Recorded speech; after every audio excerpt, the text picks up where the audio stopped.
ఇట్లా మా mummy torture పెడుతుంది, ఫుల్గా టార్చర్ పెడుతుంది, నాకు వెళ్ళిపోవాలనిపిస్తుంది అది అని అన్నది. నేను శివ దగ్గరికి వెళ్ళిపోతా అని అన్నది డైరెక్ట్. అంటే మేము లైట్ తీసేసుకున్నాం, ఎప్పటి స్కూల్లో ఉంటుంది కదా అని లైట్ తీసేసి. ఈ మాట అంటుండేనా?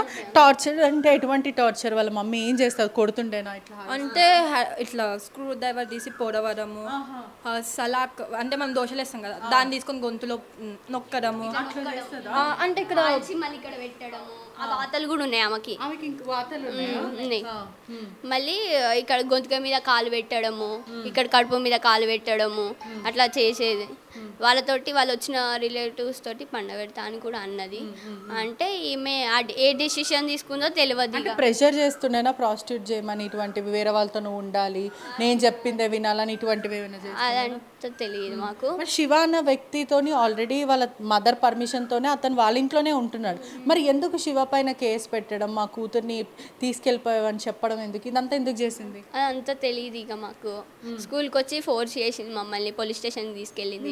ఎందుకు అంటే మాకు తెలుసు ఆయన సాక్ష్యము, అట్లా మా సాక్ష్యం ఉంటేనే నువ్వు స్కూల్ ఉంటావు బతుకుతావు అదని నన్ను గేట్ దాటంగానే నిన్ను ముక్కలు నరుకుతా నా సాక్ష్యం లేకపోతే అని మమ్మల్ని ఫోర్స్ చేసింది.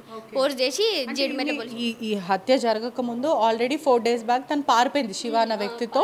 మళ్ళీ పోలీసులు తీసుకొచ్చారు, వాళ్ళ మదర్ కౌన్సిలింగ్ ఇచ్చింది, లేదు నీకు భవిష్యత్తు ఉందని చెప్పి. కానీ దీనికన్నా ముందు వాళ్ళ మదర్ అంగీకారంతోనే కదా వాళ్ళిద్దరు వాళ్ళ మదర్తో పాటే కొన్ని రోజులు ఉన్నారు. మరి ప్రాబ్లం ఎక్కడ వీళ్ళకి, ఎక్కడ చెడింది? అక్కడ అంటే వాళ్ళ మమ్మీ నార్మల్గా అన్నదని మాతో చెప్పింది. నార్మల్గా ఇట్లా శివ అంటే పోదు కదా బయటికి అని నార్మల్గా అని చెప్పింది. చెప్తే ఇక మళ్ళీ ఆమెకు తెలిసిపోయింది, ఉంటారు కదా ఒక మాట మీద ఉండరు. అదేంటి కొన్నిసార్లు ఆ అమ్మాయి వైపు ఉంటారు, కొన్నిసార్లు వాళ్ళ వైపు ఉంటారు. సో వాళ్ళ మదర్ కూడా అంతే, ఒక మాట మీద ఉండదు. సో ఒకసారి ఏమో చేస్తా అంటారు, ఇంకొకసారి ఏమో వద్దంటారు, అలా ఉంటుంది వాళ్ళ అమ్మ.